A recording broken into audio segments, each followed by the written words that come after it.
Untuk mewahyukan diri kepada manusia, Allah berbicara dalam kebaikannya kepada manusia dengan bahasa manusiawi.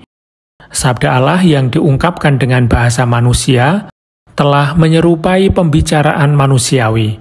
Seperti dahulu, sabda Bapa yang kekal dengan mengenakan daging kelemahan manusiawi telah menjadi serupa dengan manusia.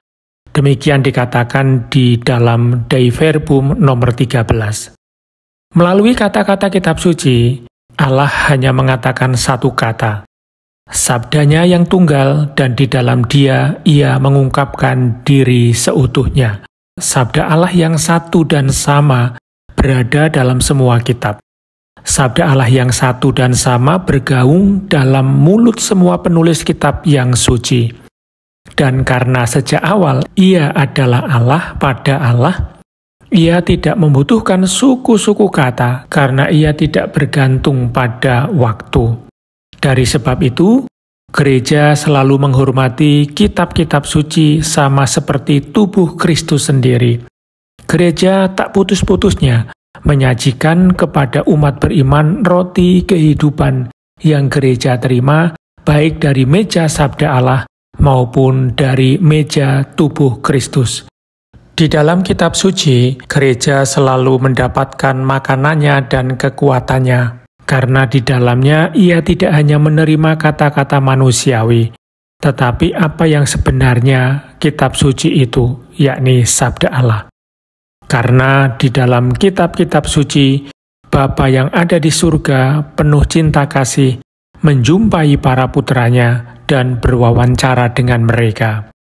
Allah adalah penyebab atau autor kitab suci yang diwahyukan oleh Allah dan yang termuat serta tersedia dalam kitab suci telah ditulis dengan ilham Roh Kudus. Bunda Gereja yang kudus berdasarkan iman para rasul memandang kitab-kitab Perjanjian Lama maupun Perjanjian Baru secara keseluruhan beserta semua bagian-bagiannya sebagai buku-buku yang suci dan kanonik karena ditulis dengan ilham Roh Kudus dan dengan Allah sebagai pengarangnya, serta dalam keadaannya demikian itu diserahkan kepada gereja. Allah memberi inspirasi kepada manusia, penulis kitab suci, tetapi dalam mengarang kitab-kitab suci itu, Allah memilih orang-orang yang digunakannya sementara mereka memakai kecakapan dan kemampuan mereka sendiri, supaya sementara Dia berkarya dalam dan melalui mereka, semua itu dan hanya itu yang dikehendakinya sendiri dituliskan oleh mereka sebagai pengarang yang sungguh-sungguh. Kitab-kitab yang diinspirasi mengajarkan kebenaran.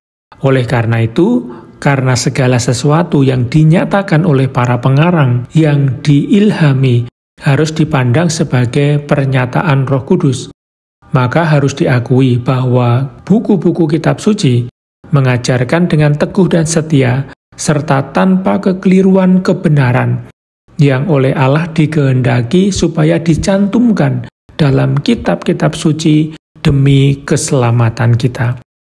Tetapi iman Kristen bukanlah satu agama buku. Agama Kristen adalah agama sabda Allah. Bukan sabda yang ditulis dan bisu, melainkan sabda yang menjadi manusia dan hidup. Kristus, sabda abadi dari Allah yang hidup, harus membuka pikiran kita dengan penerangan Roh Kudus untuk mengerti maksud Alkitab, supaya ia tidak tinggal huruf mati.